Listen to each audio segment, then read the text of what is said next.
and visitors. An unknown evil has recently contaminated our fair city. And it's not a war, for there's no killing. And life goes on as usual for many things. Almost happily. All of a sudden, however, people have begun dying in houses, churches, on street corners, and public places with no signs of previous illness and without apparent cause. People have just begun to drop dead. Can you imagine such a thing? And what is worse is that these are not isolated cases. A death here or there we could adjust to if necessary. But deaths are increasing constantly. I might even say in a geometrical progression. The doctors, historians, theologians, and sociologists tell us that the explanation is a scourge, one which happens rarely but cyclically, one which hasn't been seen in recent centuries, and one which usually happens in another part of the world. In our city, there are homes where entire families have been wiped out. Brothers and cousins struck simultaneously with the same malady, anguish, and mortal agony, even when they lived many neighborhoods apart.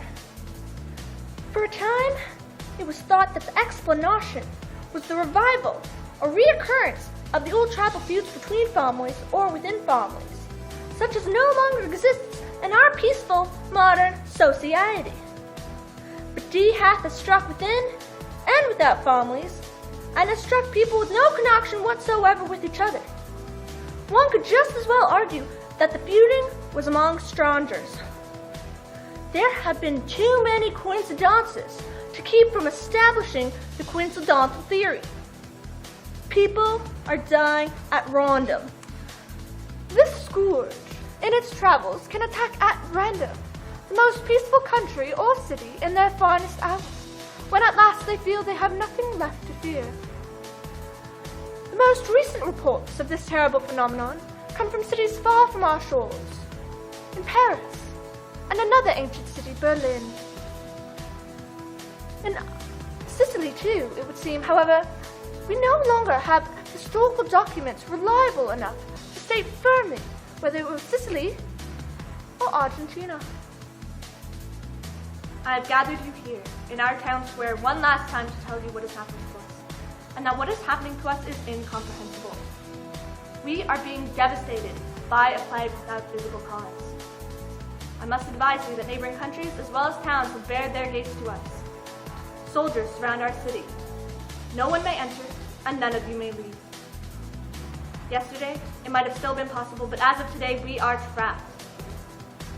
Fellow citizens and visitors, do not attempt to flee, for you will never get past the bullets of our National Guard, posted at the entrances and exits of our city.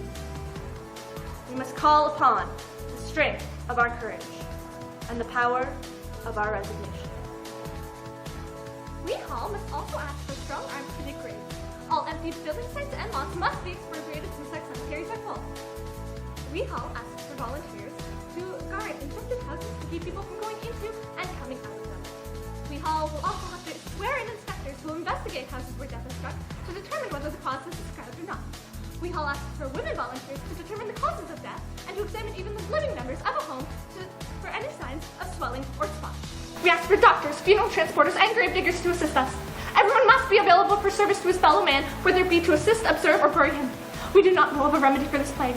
We can only attempt to restrain it so that perhaps some of us may survive, but let no one count on that. If indeed contamination is the means of propagation, because it is possible that this plague descends upon us directly from heaven, like an invisible rain which passes through roofs and walls.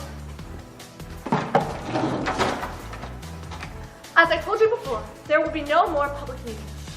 Groups of more than 3 will be dispersed. It is also forbidden to loiter. Citizens are asked to move about 2 by 2 so that one can constantly watch the other and report at once anyone who collapses.